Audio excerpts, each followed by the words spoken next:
Point লিখবেন না, লিখবেন পাবলিক ওটা। আচ্ছা আপনি লিখেন, আমি লিখব। মোবাইলটা আমার আমারটা আপনারটা কো। হ্যাঁ জি বুঝছেন। আসসালামু আলাইকুম উপস্থিত ডাক্তার ভাই বোনেরা, আজ রোগীলিপিকরণ সহজ 227তম ক্লাস। রোগীলিপিকরণ সহজ 227তম ক্লাস। অডিয়েন্স, গত কয়েকটি ক্লাসে আমরা যা শিখছিলাম, গত কয়েকটি ক্লাসে আমরা রোগীলিপির কোন অংশ শিখছিলাম একটু লিখে জানান। গত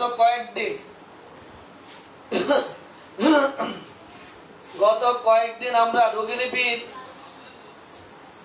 বর্তমান কষ্টের বিবরণের কোন অঙ্গে গত কয়েকটি ক্লাস আমরা শিখছিলাম। সাউন্ড বন্ধ করে দাও। গত কয়েকটি ক্লাসে আমরা রোগীলিপির বর্তমান কষ্টের বিবরণের কোন অঙ্গে শিখছিলাম। অডিয়েন্স, এই তো গত কয়েকদিন থেকে আপনাদেরকে নিয়ে রোগীলিপি করতে যে আপনারা তো বিরক্ত, আমিও মোটামুটি বিরক্ত। এই যে আমরা রোগীলিপি শিখছি বা রোগীলিপি করছি, এই রোগীলিপি শেখার পথে আমরা যেন একে অন্যের প্রতি বিরক্ত হয়ে যাচ্ছি। আপনারা আমার প্রতি, আমি আপনাদের প্রতি। এটার একটা কারণ খুঁজে আমি বের করলাম গত কয়েকদিনে। সেই কারণটা হচ্ছে, একজন চিকিৎসকের কি কি গুণাবলী থাকতে হবে, একজন চিকিৎসকের কি কি গুণাবলী থাকা দরকার, একজন চিকিৎসকের চিকিৎসা করার ক্ষেত্রে কি কি গুণ থাকা দরকার, কি কি জ্ঞান থাকা দরকার, কোন কোন বিষয়ে জ্ঞান থাকা দরকার, এই বিষয়গুলি আগে জেনে নেওয়া দরকার ছিল। আপনারা, আমি সহ আপনারা যারা আছি, আমাদের মধ্যে সেই গুণগুলি আছে কিনা, যদি থাকে তাহলে আমরা রোগীলিপি শিখতে যাব, শিখব, রোগী দেখব। কিন্তু আগে আমাদের যাচাই করে নেওয়া দরকার। এই 227তম ক্লাসে আজকের বিষয়বস্তু হবে একজন চিকিৎসকের গুণাবলী, একজন চিকিৎসকের কি কি গুণ থাকা দরকার। এই মাত্র কয়েক মিনিট আগে, কয় মিনিট আগে, 5-7 মিনিট আগে, 26 মিনিট আগে, হ্যাঁ 26 মিনিট আগে, এই গত 26 মিনিট আগে একটা পোস্ট দিয়েছি আমি। যদি কেউ জেনে থাকেন পোস্টের নাম কি, তাহলে একটু লিখে জানান। বিরক্ত হন না তো? না, বিরক্ত হওয়ার কারণ অনেক সময় হয়ে যায়। কারণ হলো, সমানে সমানে যদি না চলে তাহলে কিন্তু মজা লাগে না। আমি জানতে চাই আপনাদের মধ্যে, আমি সহ আমাদের মধ্যে, এই যে একজন ডাক্তারের যে সকল গুণাবলী থাকা দরকার, যেগুলি আমাদের কমতি আছে, সেগুলি যদি আমরা পরিপূর্ণ করে নেই, তাহলে আমাদের চলতে, কথা বলতে, রোগীলিপি করতে, ক্লাস করতে আমাদের কোনো সমস্যা হবে না, আমাদের কষ্ট হওয়ার কোনো কারণ নেই। একজন চিকিৎসকের গুণাবলী, যা গুণাগুণ থাকা দরকার, আজকে আমি আপাতত 30টি গুণাগুণের কথা বলবো। একজন চিকিৎসকের মাত্র 30টি বলবো, তবে এটি চলমান, আরো লিখবো। আজকে পর্যন্ত গত কয়েকদিনে 30টি সংগ্রহ করেছি। এই গত কয়েকদিনে যে আপনাদের রিপ্লাই খুব ভালো পাচ্ছে না, রিপ্লাই ভালো না পাওয়ার কারণে আমার যেটা ধারণা হচ্ছে যে আপনাদের এই যে একজন চিকিৎসকের গুণাগুণ যা হওয়া দরকার, যে সকল গুণাবলী থাকা দরকার, তার মধ্যে হয়তোবা আমাদের কারো না কারো এর কিছু কমতি আছে, যার ফলে আমরা ভালো রিপ্লাই পাচ্ছি না, অনেকেই ক্লাস করে মজা পাচ্ছি না। দেখি আমাদের এই রোগীলিপি, একজন রোগীলিপিকরণ সহজ 227তম ক্লাসে আজকে আমরা আলোচনা করব। বিষয়বস্তু কি? চিকিৎসকের, হোমিওপ্যাথি চিকিৎসকের গুণাবলী। হোমিওপ্যাথি চিকিৎসকের গুণাবলী একটু লিখে দেন। অডিয়েন্স, আপনারা এই মুহূর্তে যারা লাইভে আছেন, দেখি দুই একটা করে গুণাবলী আপনি একটু লিখেন তো। এটাই আপনারা দুই একটি করে গুণাবলী এক একজনে এক একটি লিখেন। দেখি আপনারা কি লিখতে পারেন। হোমিওপ্যাথি চিকিৎসকের গুণাবলী একটু লিখেন, দেখি আজকে কে কয়টি লিখতে পারেন। মাত্র 30টি গুণাবলী মুখস্থ রাখবো আমরা।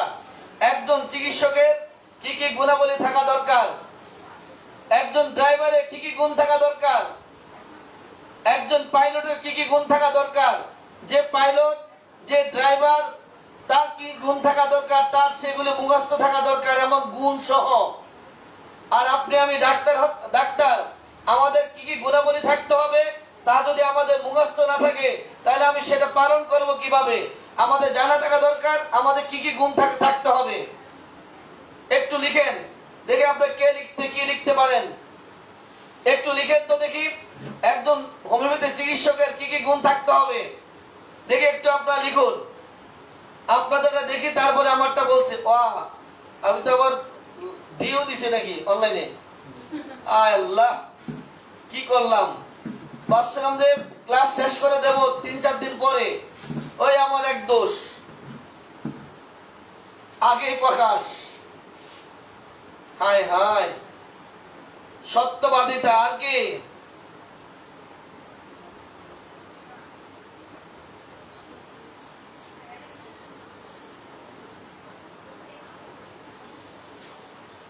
কেয়ারফুলি নিষ্ঠাবান আর কি। বাস লিখেন লিখেন, বাহ, দায়িত্বশীলতা। হ্যাঁ, লিখেন লিখেন লিখেন। আপনাদের লেখা দেখে আপনারা কিছুক্ষণ পর হাসবেন। লেখেন, তাই বলে যারা লিখছেন আপনারা সাহসী লিখতে থাকুন, আর যারা লিখছেন না এরা লিখতে পারবে না। যারা এখনো লিখছেন না ওনারা দেখতে থাকবে সারা জীবন অন্যেরটা। বাস পাখির দৃষ্টি। তারপরে লিখুন, গড়ের কথা বলে দাও। এটা আমার মুদ্রা দোষ। সুবিবেচক, কি ছোটটা, কি সততা। ভাই বাংলা লেখেন। ষষ্ঠ ইন্দ্রিয় সচল, ষষ্ঠ ইন্দ্রিয় সচল। তারপরে কি লিখুন, অতুষ্টি। প্রথমে তাকে ধৈর্যশীল হতে হবে। জি, তারপরে একজন চিকিৎসকের কি কি জ্ঞান থাকতে হবে, কি কি গুণাবলী থাকতে হবে, কি কি গুণ থাকলে তাকে আমরা হোমিওপ্যাথি চিকিৎসক বলতে পারি। একজন হোমিওপ্যাথি চিকিৎসকের কি কি গুণ থাকতে হবে, কি কি জ্ঞান থাকতে হবে, সব মিলে লিখুন। এই সকল গুণে গুণান্বিত হলে তাকে আমরা হোমিওপ্যাথ বলতে পারি। বদ্ধমূল ধারণা যুক্ত না মুক্ত, রোগোৎপত্তির কারণ, একটি ওষুধ প্রয়োগ। লিখুন, তাড়াতাড়ি লিখুন, তাড়াতাড়ি লিখুন। ওষুধ সম্পর্কে ধারণা, ধৈর্যশীল। অডিয়েন্স, এই যে আপনারা লিখছেন, এই এক এক করে আপনারা যেভাবে লিখছেন, কি বলবো, আপনাদের কিছু বলে লাভ নেই।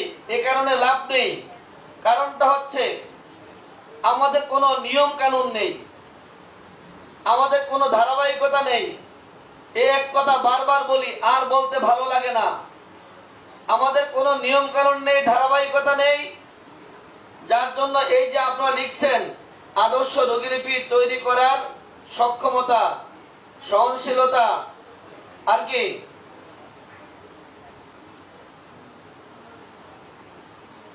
মায়াজম, জীবনী শক্তি, তারপরে কি।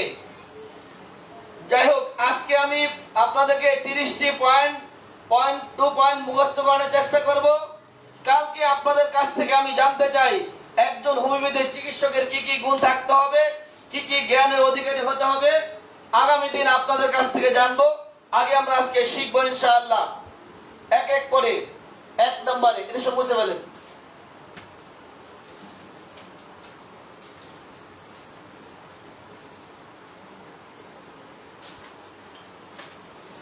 আজকে আমরা মেন পয়েন্টটি শিখবো, আগামী দিন আমরা বিস্তারিত শেখার চেষ্টা করব।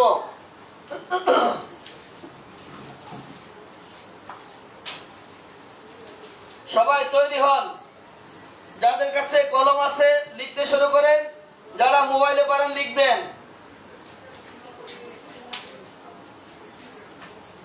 1 নম্বরে জীবনী শক্তি সম্পর্কে জ্ঞান, তাই তো? 1 নম্বর জীবনী শক্তি, এই তথ্য, জীবনী শক্তি তথ্য, জীবনী শক্তি সম্পর্কে জ্ঞান, এই জীবনী শক্তি সম্পর্কে জ্ঞান সম্পর্কে বিশ্বাস স্থাপন করা 1 নাম্বার পয়েন্ট। যদি কেউ হোমিওপ্যাথ হতে চায়, তাকে প্রথমত বিশ্বাস করতে হবে জীবনী শক্তি সম্পর্কে যে তথ্য, ডাক্তার শ্যামল হ্যানিম্যানের জীবনী শক্তি সম্পর্কে যে তথ্য, সেই সম্পর্কে তার জ্ঞান থাকতে হবে, সেই সম্পর্কে বিশ্বাস স্থাপন করতে হবে। 1 নাম্বার জীবনী শক্তি সম্পর্কে জ্ঞান। 2 নাম্বার,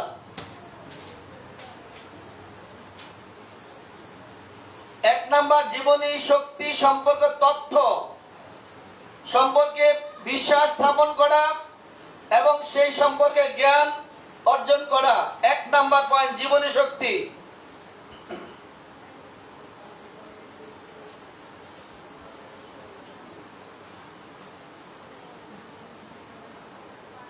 2 নাম্বার ভেষজ শক্তিতে বিশ্বাস স্থাপন করা।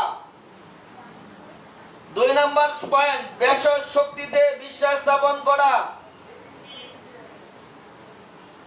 2 নাম্বার পয়েন্ট ভেষজের শক্তিতে বিশ্বাস স্থাপন করা, ভেষজের শক্তিতে বিশ্বাসী হওয়া। 1 নম্বরে জীবনী শক্তিতে বিশ্বাসী হওয়া, 2 নম্বরে ভেষজের শক্তিতে বিশ্বাসী হওয়া।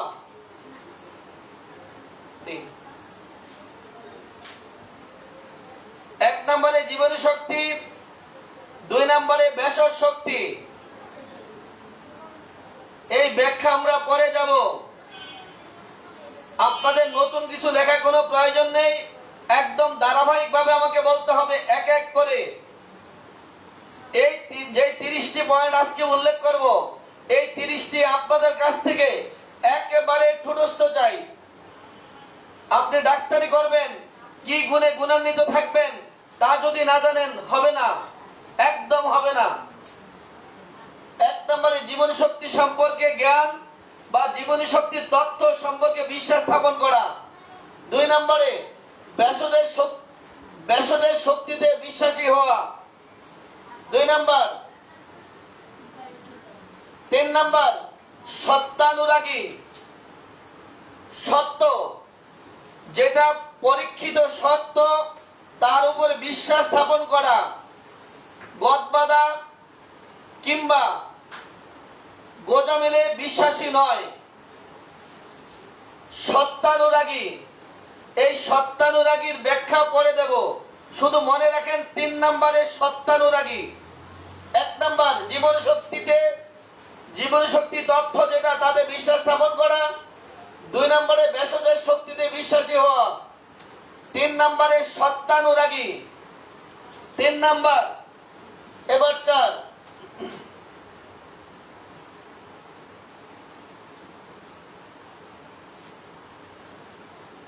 ষষ্ঠ ইন্দ্রিয় সচল।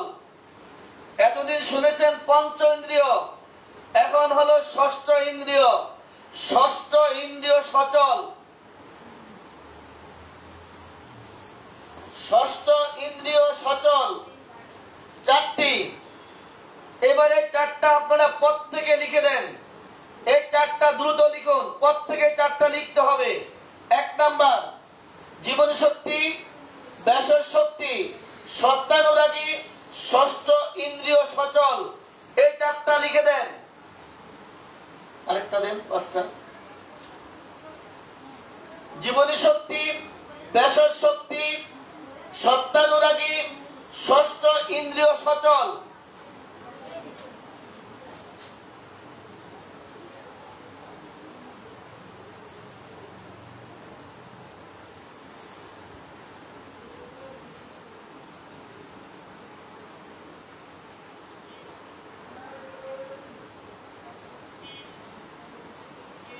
পাঁচ নম্বরে রোগীলিপি প্রস্তুতকরণ। পাঁচটি হলো: এক নাম্বার, জীবনী শক্তি তথ্য ভালোভাবে জানা এবং বিশ্বাস করা, ভেষজের শক্তিতে বিশ্বাসী হওয়া, ভেষজের যে গুণ সেই গুণ ভেষজ শক্তির উপরে বিশ্বাস স্থাপন করা। তিন নম্বরে সত্যানুরাগী। চার নম্বরে ষষ্ঠ ইন্দ্রিয় সচল। পাঁচ নম্বরে রোগীলিপি প্রস্তুতকরণ। এই পাঁচটি দ্রুত লিখে দেন। এই পাঁচটি দ্রুত লিখে দেন। ওটাগুলো ঠিক মতো পড়ে না, না একটু পরে দেওয়া যাবে না, একটু বোঝেন। আমি তো বলছি আপনারা ওইটাই লিখেন, আমার কথা শুনে লিখেন। এক নাম্বার, জীবনী শক্তি সম্পর্কে জ্ঞান, ভেষজের শক্তিতে বিশ্বাসী হওয়া, সত্যানুরাগী, কোন গোঁজামিলে বিশ্বাস না করা, সত্য পরীক্ষিত যে সকল বিষয় সে সকল বিষয়ে বিশ্বাস স্থাপন করা, সত্যানুরাগী, ষষ্ঠ ইন্দ্রিয় সচল, রোগীলিপি প্রস্তুতকরণ। এই পাঁচটা দ্রুত লিখে দেন। জীবনী শক্তি, ভেষজ শক্তিতে বিশ্বাসী, তিন নম্বরে সত্যানুরাগী, ষষ্ঠ ইন্দ্রিয় সচল, রোগীলিপি প্রস্তুতকরণ। প্রত্যেকে লিখে দেন, তাড়াতাড়ি লিখুন। এই যে 30টি আমরা মুখস্থ করতে চাই। একজন ডাক্তার কোন গুণে গুণান্বিত থাকবেন, কোন জ্ঞানে কোন জ্ঞান তার অর্জন করতে হবে, যদি সেই বিষয়গুলি না জানেন তাহলে উনি কি অর্জন করবেন, উনি কোন জ্ঞান অর্জন করবেন? আগে জানতে হবে চিকিৎসকের কি কি গুণ থাকতে হবে। একজন হোমিওপ্যাথি চিকিৎসকের কোন কোন বিষয়ে জ্ঞান থাকতে হবে। যদি উনি তা না জানেন তাহলে উনি কি অর্জন করবেন, কি শিখবেন? এক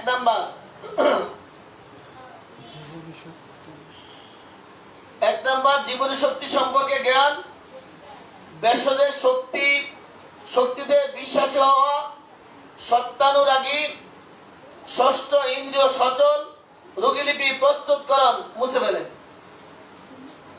পাঁচটি শেষ।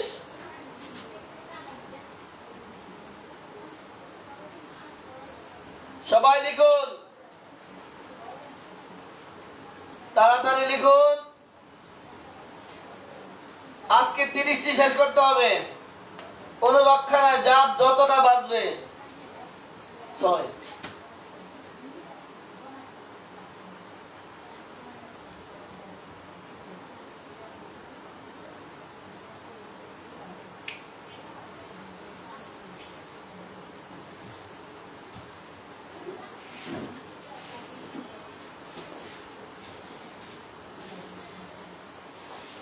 6 নম্বরে বদ্ধমূল ধারণা। বদ্ধমূল ধারণা আমি আরেকদিন বলেছিলাম, বদ্ধমূল ধারণা মানে কি?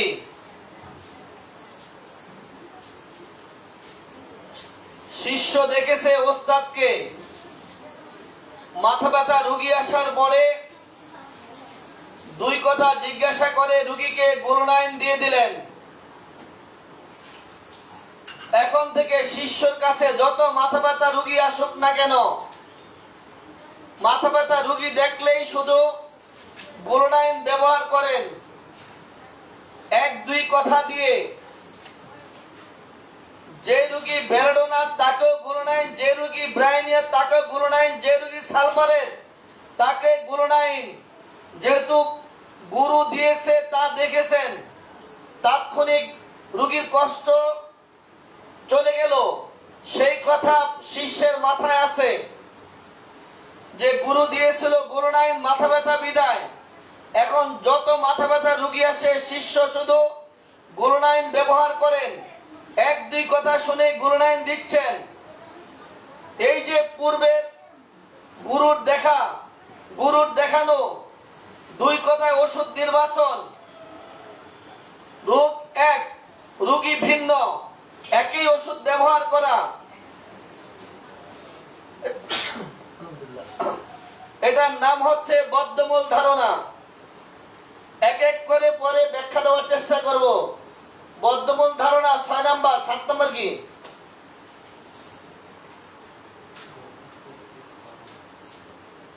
ছয় নম্বরে বদ্ধমূল ধারণা। আলহামদুলিল্লাহ। 7 নম্বরে রোগ উৎপত্তির কারণ।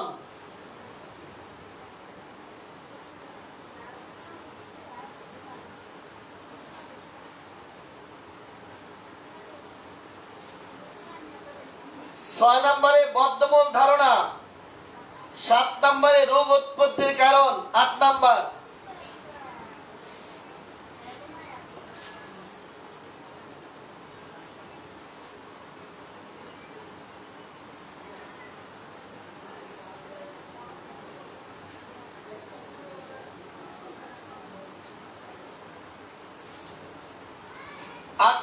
পর্যবেক্ষণ ক্ষমতা। 8 নম্বরে পর্যবেক্ষণ ক্ষমতা। 6 নম্বরে বদ্ধমূল ধারণা, 7 নম্বরে রোগ উৎপত্তির কারণ, 8 নম্বরে পর্যবেক্ষণ ক্ষমতা। 9 নম্বর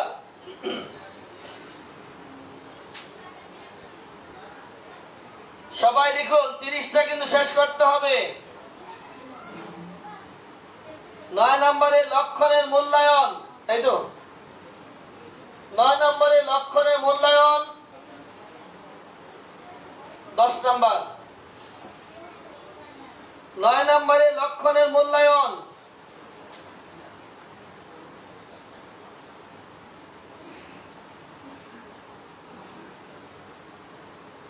বদ্ধমূল ধারণা, রোগোৎপত্তির কারণ, পর্যবেক্ষণ ক্ষমতা, লক্ষণের মূল্যায়ন।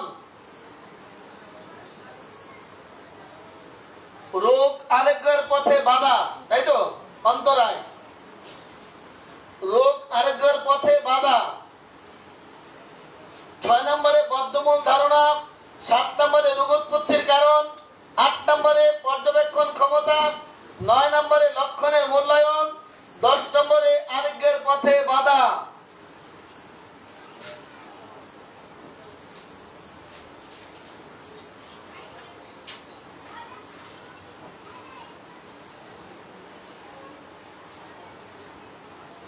নম্বর বদ্ধমূল ধারণা, 7 নম্বরে রোগ উৎপত্তির কারণ, 8 নম্বরে পর্যবেক্ষণ ক্ষমতা, 9 নম্বরে লক্ষণের মূল্যায়ন, 10 নম্বরে রোগ আরোগ্যের পথে বাধা বা অন্তরায়।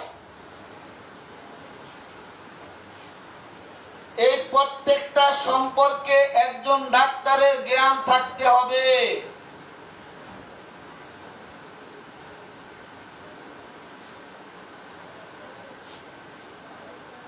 তাড়াতাড়ি লিখুন।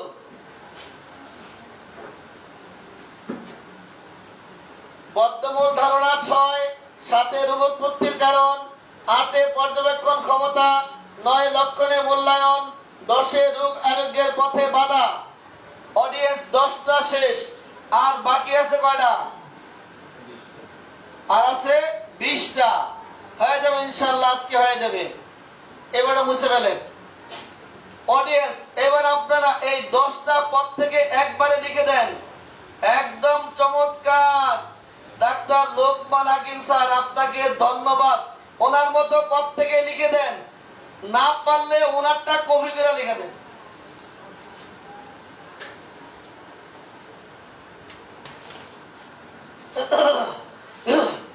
অ্যানাটমি, ফিজিওলজি, প্যাথোলজি যত আছে সব পরে যাই নেন ধারাবাহিক ভাবে, একটু ধৈর্য ধরেন। ওটি থাকতে হবে, না থেকে উপায় নাই, সব লাগবে, দেওয়া হবে, একটু অপেক্ষা করেন। ধারাবাহিক চলছে, যত দরকার সাবজেক্ট লিখতে কোনো সমস্যা নাই, লিখতে কালি লাগে না, খালি লিখবো, যত আছে সব। অপেক্ষা করেন, মাত্র 30টা দিয়েছি একজন ডাক্তারের গুণাবলী। নিচে আবার একটু লেখা আছে এক শব্দ, চলমান। 30-এর পরে লেখা আছে চলমান, শব্দটা বড় মারাত্মক। নেন 11 থেকে লেখেন। এই 10টা পদ থেকে লিখে দেন। ডাক্তার জালাল হোসেন তো ভালোই টাইপ করতে পারে, চমৎকার।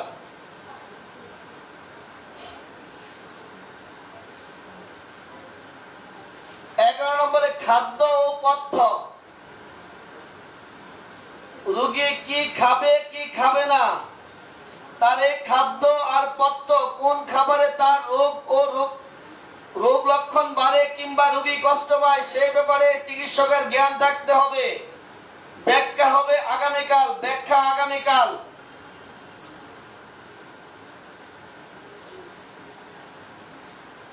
লিখছো সবগুলা পুরো লিখছো?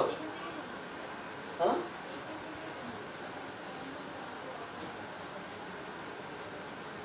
খাদ্য ও পথ্য। ভারতে মাহাজম, যদি মাহাজম সম্পর্কে একজন চিকিৎসকের জ্ঞান না থাকে, তাহলে চিররোগ বারবার ফিরে আসবে, কখনোই রোগীকে সম্পূর্ণ আরোগ্য দেওয়া যাবে না। একজন চিকিৎসককে অবশ্যই মাহাজম সম্পর্কে জ্ঞান থাকতে হবে। 13 নম্বরে একক মাত্রা,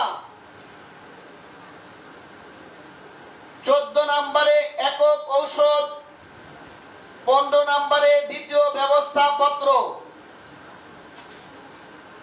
খাদ্য ও পথ্য, মাহাজম, একক মাত্রা, একক ঔষধ, দ্বিতীয় ব্যবস্থাপত্র। অডিয়েন্স, আপনাদের কাছে যদি আমি জানতে চাই একক মাত্রা কি,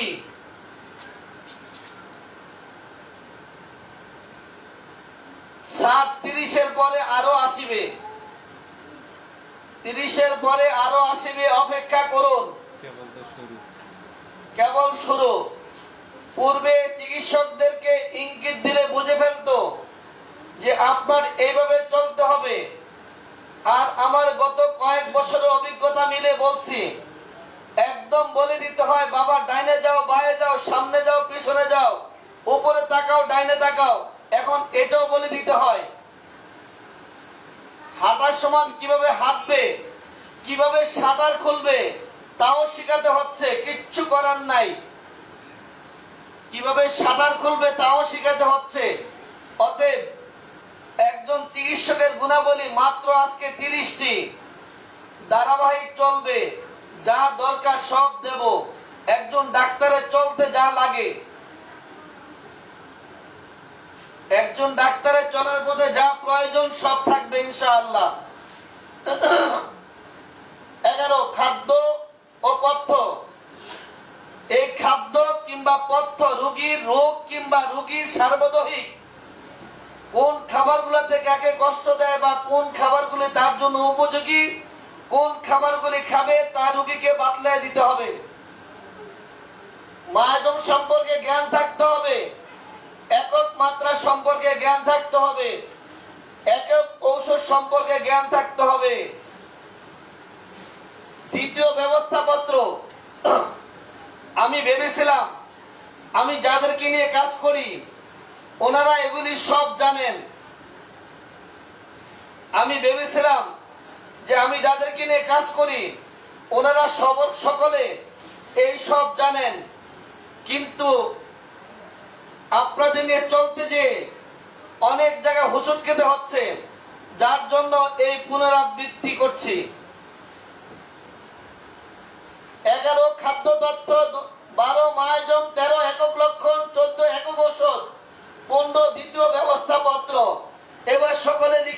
জানান, তাড়াতাড়ি লিখুন। আমি এমন একজন ডাক্তার চাই, কালকে আপনাদের মধ্যে আপনারা জানাবেন এই যে 30টি পয়েন্ট উল্লেখ করব এক শ্বাসে, যে ডাক্তার এই 30টি পয়েন্ট লিখতে পারবে, বলতে পারবেন, শুধু আমাকে ক্লাস চলাকালীন জানাবেন যে আপনি এক শ্বাসে এই 30টি গুণাবলী যদি কেউ বলতে পারেন একদমই, আপনাকে তাৎক্ষণিক ক্লাসে আমন্ত্রণ জানিয়ে জনতাকে এই ক্লাসটি শুনিয়ে দেওয়া হবে যে এক শ্বাসে এই 30টি গুণাবলী বলতে পারেন। আমাকে লিখে জানাবেন, আমি ক্লাস চলাকালীন আপনাকে ইনভাইট পাঠাবো, আপনি সংযুক্ত হবেন, আর আপনার ক্লাসটি সবাইকে জানিয়ে দেওয়া হবে এক শ্বাসে 30টি গুণাবলী যেন বলতে পারেন। আপনার মতো করে আপনি গুছিয়ে নেবেন, আগে পরে যেভাবে হোক না কেন আপনার মতো আপনি করে নেবেন। 16 ঔষধের অপব্যবহার।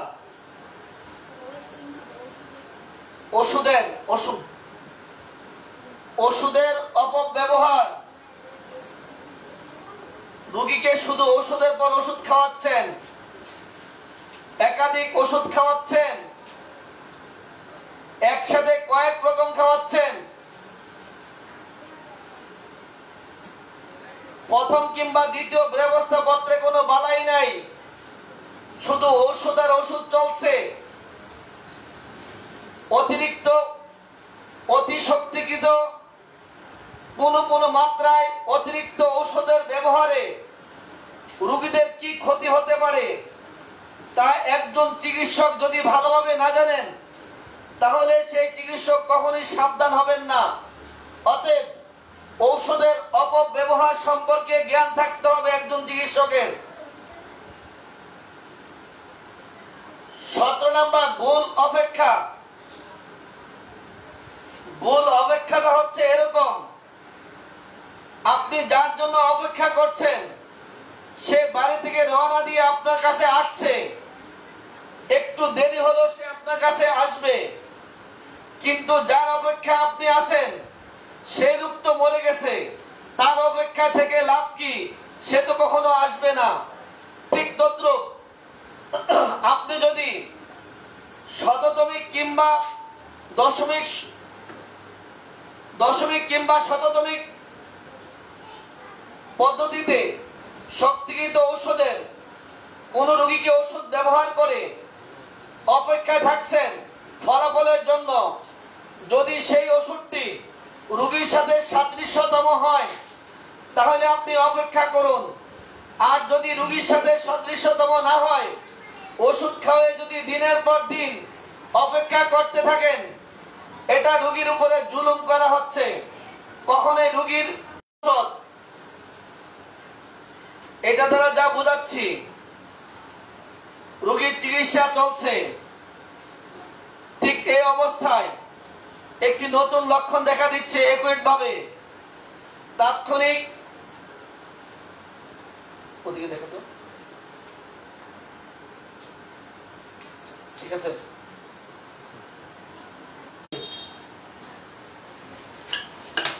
হাসেন কে? অডিয়েন্স লাইনে থাকেন, আসি আমি।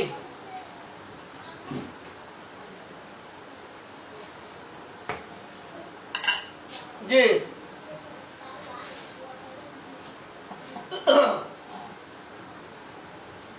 16 নাম্বার ওষুধের অপব্যবহার। 17 নাম্বার ভুল অপেক্ষা। যার জন্য আপনি অপেক্ষায় আছেন উনি গেছে মরে, এখন আপনার স্টেশনে বসে থেকে লাভ নাই, বাড়ি চলে যান। ভুল অপেক্ষা। যে ওষুধ নির্বাচন করেছেন তা যদি সঠিক নির্বাচন না হয়ে থাকে তাহলে আপনার এই অপেক্ষাটি ভুল অপেক্ষা হচ্ছে। সাময়িক উপশমকারী ওষুধ প্রদান করা। সাময়িক উপশমকারী ওষুধ প্রদানের ক্ষেত্রে দশমিক শততমিকের ক্ষেত্রে অনেক ডাক্তার উল্লেখ করেছেন কম শক্তির ওষুধ দিয়ে তাৎক্ষণিক এই সাময়িক উপশমকারী ওষুধ দিয়ে সেই লক্ষণটিকে দূরীভূত করার কথা বলেছেন। কিন্তু আমি বলবো, যদি আপনাদের রোগীর মূল ওষুধ চলাকালীন নতুন কোনো সমস্যা দেখা দেয়, ওষুধ ব্যতীত যদি বিদায় না হয়, হঠাৎ করে কোনো টুকটাক যদি কোনো রোগ আক্রমণ বা কোনো সমস্যা দেখা দিয়ে বসে, সেই ক্ষেত্রে আপনি 50-100 ওষুধই ব্যবহার করবেন। পটেন্সি M2 থেকে, তবে একটু কাপিংটা বেশি করে নেবেন। 2-3 বার কাপিং করে ওষুধটা দিলে স্বল্প সময়ের মধ্যে লক্ষণটি বিতাড়িত হয়ে ওষুধের ক্রিয়া শেষ হয়ে যাবে। 50-100 ওষুধই ব্যবহার করবেন, তবে কাপিংটা একটু বেশি করলে হবে। 19 নাম্বার, ঔষধ সম্পর্কে জ্ঞান।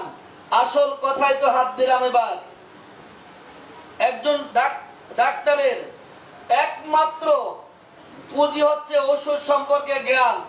যদি ঔষধ সম্পর্কে জ্ঞান না থাকে, তাহলে একজন সাধারণ পাবলিক আর একজন ডাক্তারের মধ্যে কোনো পার্থক্য নেই।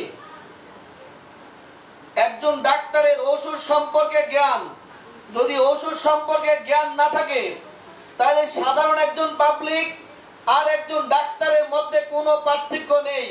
একজন ডাক্তারের সাথে শুধু প্রথম পার্থক্য হচ্ছে, ডাক্তার ওষুধ জানে আর ইঞ্জিনিয়ার ওষুধ জানে না।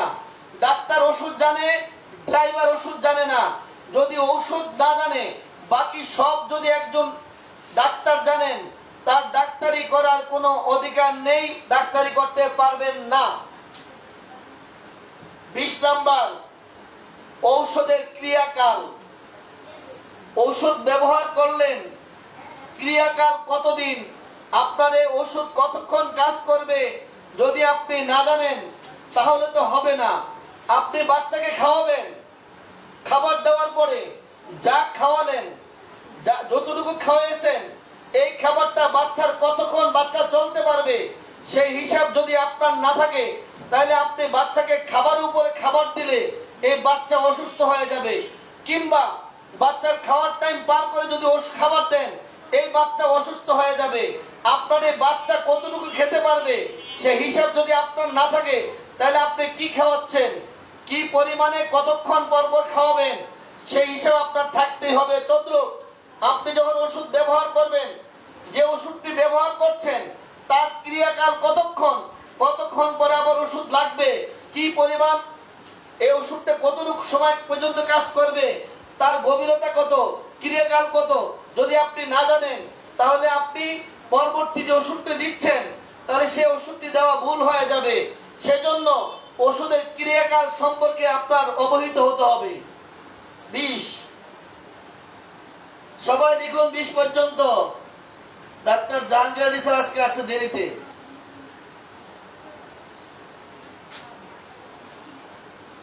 মনে হচ্ছে কিছু জানি না, ইনশাল্লাহ জানবেন, এখন থেকে সব জানবেন।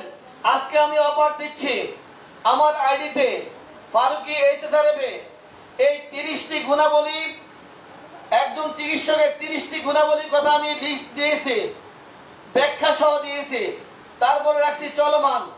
আপনারা এই মুহূর্তে যারা লাইভে আছেন, এই 30টি মেইন পয়েন্ট এক শ্বাসে যে বলতে পারেন, এক শ্বাসে আমাকে শুধু লাইভে জানাবেন, আপনাকে আমি রিকোয়েস্ট পাঠাবো, আপনি সেই সময় সংযুক্ত হয়ে সকলকে, অডিয়েন্সকে আপনি আপনার এই 30টি এক শ্বাসে শুনিয়ে দিবেন।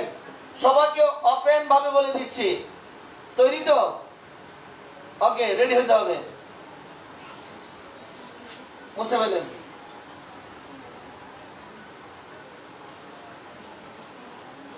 20 নাম্বার কমপ্লিট। লিখতেছো 20 লিখছো? হ্যাঁ, খাতা লাগবে একটু পরে।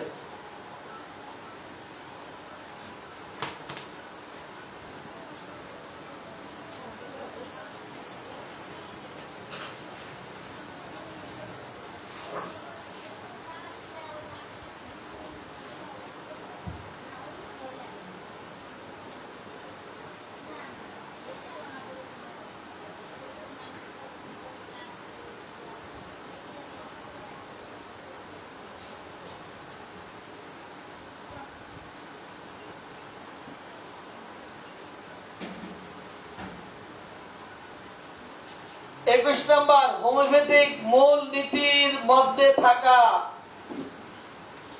মূলনীতির বাহিরে কোনোভাবে যাওয়া যাবে না। হোমিওপ্যাথি যতগুলো মূলনীতি রয়েছে, যেমন একটি মাত্র ওষুধ, সূক্ষ্ম মাত্রায় শক্তিকৃত রোগীলিপি করে, যতগুলি মূলনীতি রয়েছে, প্রত্যেকটি মূলনীতির বাহিরে কোনোভাবে যাওয়া যাবে না। 21 নম্বর গুণ। 22 নম্বর, মিশ্র বর্জন। মিশ্র বর্জন বলতে বোঝাচ্ছি, আপনি হোমিওপ্যাথির ওষুধ খাওয়াচ্ছেন, সাথে অন্যপ্যাথিও ঢুকাচ্ছেন। অনেক ক্লাসিক্যাল ডাক্তার রয়েছে, অভিজ্ঞ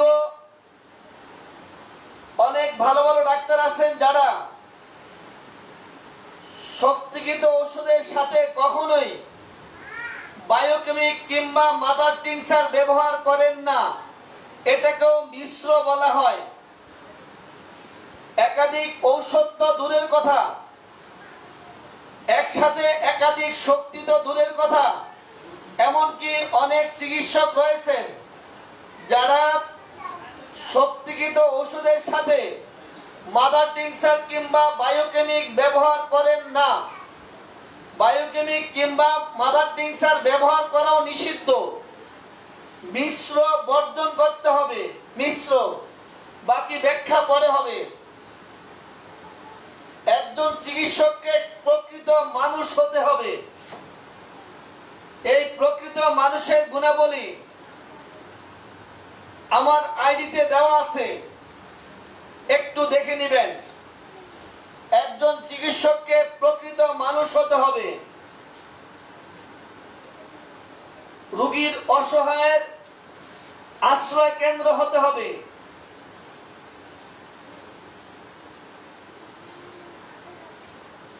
চব্বিশ নম্বর, জুনিয়র চিকিৎসকদের আশ্রয়স্থল হতে হবে একজন চিকিৎসক। একজন চিকিৎসককে অবশ্যই জুনিয়র চিকিৎসকদের আশ্রয়স্থল হতে হবে। জুনিয়র চিকিৎসকরা যেন সেই চিকিৎসকের কাছে আশ্রয় পান, যাতে করে নবীন ডাক্তারেরা প্রবীণ ডাক্তারদের কাছ থেকে শিখে নির্ভয়ে নিজেদের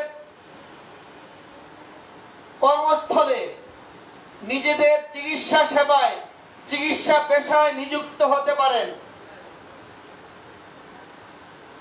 25 নম্বর, নামে ও কামে উনি ডাক্তার। ডাক্তারবাবু বাজারে গেল ডাক্তার, ডাক্তারবাবু রাস্তায় ঘুরতে গেল ডাক্তার। ডাক্তারের বেশভূষা, কথাবার্তা, চালচলন সকল ক্ষেত্রে যেন ডাক্তারের ছাপ থাকে। অডিয়েন্স, আমি আপনাদেরকে একটি পেশার গল্প বলেছিলাম, আপনাদের জানা আছে কি? একটু লিখেন তো, মনে আছে কিনা? পেশা, এক ভদ্রলোক বাস কন্ট্রাক্টর। আপনারা সবাই জানেন, বিয়ে করতে যে প্রথম গেটের মধ্যে বিড়ম্বনা, গেটে এবার সবাইকে বলছে, এই যে ভাই একটু সরে দাঁড়ান, মহিলার কোলে বাচ্চা। গেট দিয়ে ঢুকছে, তখন গেটের মধ্যে বলছে, এই বাইরা সরে দাঁড়ান, মহিলার কোলে বাচ্চা। এই কন্ট্রাক্টর জামার কথা শুনে গেটে অবস্থানরত সবাই তো অবাক। কিরে বাবা, জামাই আসছে, গেটের মধ্যে ঢুকবে, জামাই বলতে সরে দাঁড়ান, মহিলার কোলে বাচ্চা। এই কথা শুনে সবাই অবাক। অবাক হওয়ার কিছুই নেই, জামাই তো কন্ট্রাক্টর। বিড়ম্বনা এখানেই শেষ নয়। এইবার ভদ্রলোক বাসর ঘরে যেয়ে দেখে এক মহিলা বসা। মহিলাকে বলছে, এই আপা সরে বসেন, মাঝখানে আরেকজন বসবে। অডিয়েন্স, এবার আপনাদের বলুন, এই যে বাসর ঘরে যদি তার নববধূকে বলে, এই যে আপা সরে বসেন, মাঝখানে আরেকজন বসবে, এই কথা বললে এই মহিলা কি বুঝতে পারে? এটা তো এই ভদ্রলোকের দোষ নয়, তার পেশার দোষ। আপনারা কি বলেন? এই ভদ্রলোকের পেশাটাই এরকম যে বাসর ঘরে বউকে বলে এই আপা সরে বসেন, মাঝখানে আরেকজন বসবে, এটা তার পেশা। ঠিক তদ্রুপ একজন ডাক্তার শুধু চেম্বারই ডাক্তার নয়, উনি বাজারে গেল ডাক্তার, উনি যেখানে যাবেন ঈদগার মাঠও ডাক্তার, উনি রাস্তায় ঘুরছেন সেখানে ডাক্তার, গাড়িতে চলছেন সেখানে ডাক্তার, উনি যেখানে যাবেন সেখানে যেন ডাক্তারের গন্ধ পাওয়া যায়। তার মধ্যে ঔষধের গন্ধ না, কিন্তু ডাক্তারের কথাবার্তায়, চাল চলনে, সকল ক্ষেত্রে উনি একজন ডাক্তার যেন বোঝা যায়। নামে এবং কামে উনি ডাক্তার। রাস্তায় একজন অসুস্থ হয়ে যাচ্ছে, তাৎক্ষণিক ডাক্তার সেটা মোকাবেলা করবেন। তার মানে উনি যেখানে যাবেন উনি বুঝিয়ে দিবেন আমি একজন ডাক্তার, আমি একজন সেবক, আমি মানুষের সেবক। এটা যেন যেখানে যাবেন সেখানে সবাই যেন বুঝতে পারেন। 21 হোমিওপ্যাথির মূল নীতির মধ্যে থাকা মিশ্র বর্জন করা, প্রকৃত মানুষ হওয়া, জুনিয়র চিকিৎসকদের আশ্রয়স্থল, নামে নয় কামে উনি একজন ডাক্তার, নামে এবং কামে। এবার আসেন 26-এ। অডিয়েন্স, আপনাদের মধ্যে এই যে 30টি পয়েন্ট বলবো, 30টি এক শ্বাসে যে বলতে পারেন আগামী দিন আমাকে জানাবেন, চেষ্টা করেন, সম্ভব। আপনাদের মনের মতো করে একটু গুছিয়ে যদি দেন আমার বইটি আমি পরিবর্তন করে ফেলবো। এই যে 30টা ধাপ কার পরে কারটা হতে পারে একটু গুছিয়ে আমার মেসেঞ্জারে দিয়ে দিবেন। 30টা ধাপ কোনটা পরে কোনটা হলে সুবিধা হবে। আপনারা ইচ্ছে করলে আমি যে পোস্টে দিয়েছি, আজকে যে পোস্টে দিয়েছি চিকিৎসকের গুণাবলী, ওই কমেন্টসের মধ্যে দিতে পারেন যে এই 30টি ধাপ কোনটার পর কোনটা হলে সুবিধা হয়। আপনাদের কাছে এইটুকু আমি আশা করতেই পারি। কি বলেন? পাইতে পারি তো? আপনাদের মনে যারা অভিজ্ঞ আছেন, এই ব্যাপারে বেশি অভিজ্ঞ, আপনারা গুছিয়ে শুধু লিস্ট গুলো করে দিবেন, কারটার পরে কোনটা হতে পারে, কত নাম্বারের পরে কত নাম্বার, একটা মিল যেন থাকে, প্রত্যেকে যেন মুখস্থ রাখতে পারে। মুখস্থ করার জন্য একটু সন্দেহের সুরে আয়ত্ত করে দিবেন। 26 তাড়াহুড়া করবো না ভাই, একটা পোস্ট দিয়েছি কয়েকদিন আগে, মনে আছে তো? তাড়াহুড়ো করবো না, তাড়াহুড়ো করবো না। ওষুধ তৈরি করতে, রোগীলিপি করতে, ওষুধ বাছাই করতে, ওষুধ রোগীকে বুঝিয়ে দেওয়ার সময় কোন ক্ষেত্রেই তাড়াহুড়ো করবো না। আপনি রোগীর বিল হবে 4000 টাকা, তাড়াহুড়ো বলবেন 400 টাকা, এবার লও ঠেলা। আবার বলবেন একটু বাড়ায় দেন, চলবে না। রোগীর রোগ একটা বলে দিবেন, আরেকটা ওষুধ লাগবে একটা দিবেন, আরেকটা রোগীলিপি করবেন যেটুকু, তা নাকি অন্যটুকু হবে না। তাড়াহুড়ো চলবে না। কিসের তারা? আমি দিয়েছিলাম মনে হয় চাঁদরাতে কসাই বাবুর তারা নাই, আপনারা তো তারা কিসের মনে আছে তো? অডিয়েন্স লিখেন তো এই যে তাড়াহুড়ার যে গল্পটা, যাদের জানা আছে একটু লিখে জানান। তাড়াহুড়ো, এই তাড়াহুড়োর গল্পটা মনে আছে তো আপনাদের? যাদের মনে আছে একটু লিখে দেন তাড়াহুড়োর গল্পটা কি ছিল। তাহলে তো আমার তো মনে থাকে তো, খারাপ না, আমি তো ভুলে যাবো। এবার 26-এ তাড়াহুড়ো, 10 হলে রোগীর প্রতি ব্যবহার। এইবার লাগছে ঢেলা। রোগীর প্রতি ব্যবহার, রোগীকে কখনোই তুই শব্দ ব্যবহার করা যাবে না। রোগীকে কখনোই তুই তুমি বলা যাবে না, আপনি শব্দ ব্যবহার করাটাই উত্তম। ছোট বাচ্চা হলো আপনি ব্যবহার করুন একজন ডাক্তার হিসেবে, এটাই উত্তম। তুমি তুই ব্যবহার করা যাবে না। রোগীর ক্ষেত্রে বাম হাত ব্যবহার করা যাবে না। যদি রোগীর পায়েও দেখতে হয় সেক্ষেত্রে ডান হাতটি ব্যবহার করতে হবে, বাম হাত ব্যবহার করা যাবে না রোগীর ক্ষেত্রে। রোগীকে তুই তুমি ব্যবহার করা যাবে না, রোগীকে তুই তুমি ব্যবহার করা যাবে না, বাম হাত ব্যবহার করা যাবে না। সাবধান থাকতে হবে। তাড়াহুড়ো, রোগীর প্রতি ব্যবহার, সতর্কতা ও মনোযোগী। সতর্কতা যদি না থাকেন একজন ওষুধ আরেকজনকে দিয়ে দিবেন। সতর্ক থাকতে হবে, মনোযোগী হতে হবে। আপনি ওষুধ বানাবেন, ফোনে কথা বলবেন আরেকদিকে, তা তো হতে পারে না।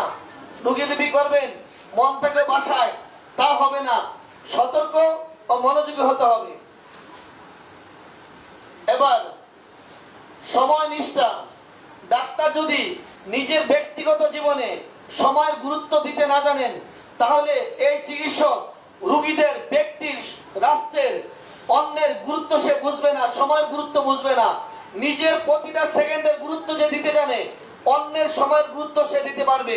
রোগীদের সময়ের, রোগীর কষ্টের সময়টুকু, রোগীর ব্যক্তিগত জীবনের সময়টুকু, সকল সময়ের গুরুত্ব ডাক্তার বুঝবেন। যদি নিজে যদি সময়ের প্রতি গুরুত্ব তার নিজের থাকে, সময় নিষ্ঠা, সময়ের প্রতি যদি তার গুরুত্বশীল হন, গুরুত্ববান হন, তাইলে অন্যেরটা উনি সময়ের গুরুত্ব দিবেন। সর্বশেষ, আজকের জন্য সর্বশেষ, আবার দেখি রাতে কি পাওয়া যায়। আজকের জন্য সর্বশেষ অধ্যয়ন। পড়িতে হবে, পড়তে হবে, মরা পর্যন্ত পড়তে হবে, পড়তে হবে, পড়তে হবে। এটা হলো শেষ কথা, আজকের জন্য শেষ কথা। অধ্যয়ন, অধ্যয়ন, অধ্যয়ন, অধ্যয়নতম নাকি? অধ্যয়ন, অধ্যয়ন, অধ্যয়ন, এটার কোনো বিকল্প নেই, বিকল্প নেই, বিকল্প নেই। পড়তে হবে, পড়তে হবে, পড়তে হবে, পড়ে নাও। এটা ছিল, দিতে হবে, দিয়ে দাও। অধ্যয়ন, অধ্যয়ন, অধ্যয়ন, এটা হবে 30 নাম্বার। অডিয়েন্স, তাড়াহুড়ো, রোগীর প্রতি ব্যবহার, সতর্কতা, মনোনিবেশ, সময় নিষ্ঠা, অধ্যয়ন, মোট 30টা। আপনাদেরকে আবারও বলছি, এই 30টা আমার আইডিতে দেওয়া আছে, ফারুকি SSRB। ওখানে সবাই পড়বেন, একদম ভালোভাবে পড়ে আগামী দিন রাত 9টার ক্লাসে যে এক শ্বাসে এই 30টা বলতে পারবেন মনে করেন, তাহলে আমাকে লাইভ চলাকালীন জানাবেন। আমি আপনাকে রিকোয়েস্ট পাঠাবো, জয়েন হয়ে আমাকে শুনিয়ে দিবেন, সবাইকে শোনাবেন আপনি যেভাবে বলছেন।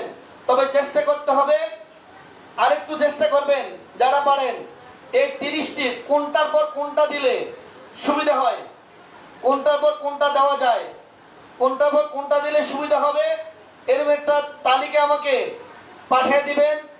ওই আইডির মধ্যেই মতামতের মধ্যে ওই 30টা দিয়ে দিবেন। মতামতের মধ্যে একটু লিখে দেবেন কোনটার পর কোনটা দিলে সুবিধা হয়। অডিয়েন্স,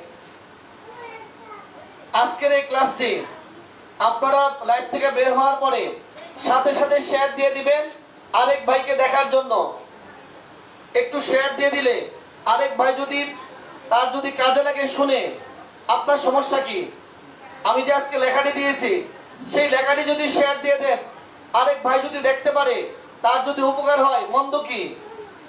এই আজকে 30টি ধাপের মধ্যে যদি আপনার 2-4-5টি যদি নতুন হয়ে থাকে, আপনার কাজে লাগলে আরেক ভাইয়েরও কাজে লাগতে পারে, আরেক ভাই যেন শিখতে পারে, এই ভিডিওটা শেয়ার দিতে পারেন।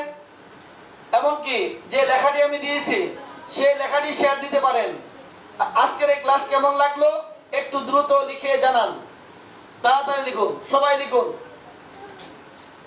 আজকের এই ক্লাস কেমন লাগলো দ্রুত লিখুন।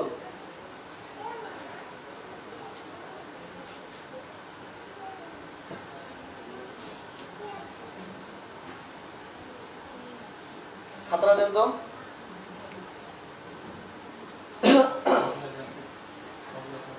কমপ্লিট। অডিয়েন্স, আপনাদেরকে এই 30টি একবার শোনাচ্ছি, আপনাদেরকে একবার শোনানো হচ্ছে, আপনাদেরকে একবার পরে শোনানো হচ্ছে 30টি।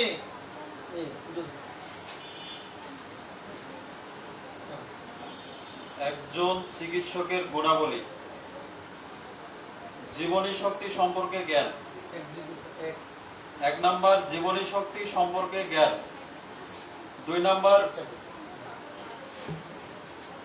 ভেষজ শক্তিতে বিশ্বাস স্থাপন করা বা বিশ্বাস স্থাপন করতে হবে।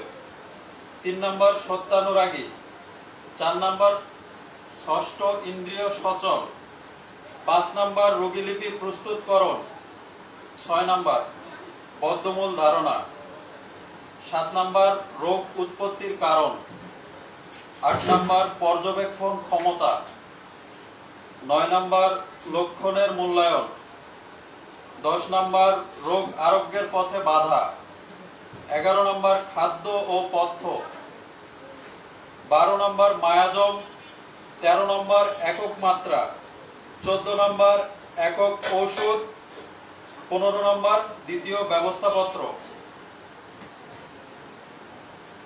16 নম্বর ওষুধের অপব্যবহার, 17 নম্বর ভুল অপেক্ষা, 18 নম্বর সাময়িক উপশম প্রদানকারী ঔষধ, 19 নম্বর ঔষধ সম্পর্কে জ্ঞান, 20 নম্বর ওষুধের ক্রিয়াকাল, 21 নম্বর হোমিওপ্যাথির মূলনীতি, 22 নম্বর মিশ্র বর্জন, 23 নম্বর প্রকৃত মানুষ, 24 নম্বর জুনিয়র চিকিৎসকের আশ্রয়স্থল, 25 নম্বর নামে ও কামে, 26 নম্বর তাড়াহুড়া, 27 নম্বর রোগীর প্রতি ব্যবহার, 28 নম্বর সতর্কতা ও মনোনিবেশ, 29 নম্বর সময় নিষ্ঠা, আর 30 নম্বর অধ্যয়ন। অডিয়েন্স, আগামী দিন আপনাদের মধ্যে এই 30টি এক শ্বাসে যে বলতে পারবেন, শুধু আমাকে অনলাইনে ক্লাস চলাকালীন জানাবেন। পারবেন ইনশাল্লাহ? দেখি অডিয়েন্স, একজন এখনই পাওয়া যাচ্ছে।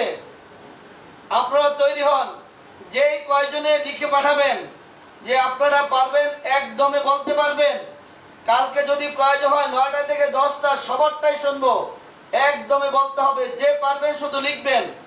একদমে বলতে হবে এই 30টি। কারণ হচ্ছে আমি হোমিওপ্যাথির চিকিৎসক হব, আমি হোমিওপ্যাথির চিকিৎসা করব, আর আমার কি কাজ করতে হবে, আমার কি করণীয়, আমার কি গুণ থাকতে হবে, তা যদি আমার জানা না থাকে, তাহলে আমি কি করে এই গুণে গুণান্বিত হব?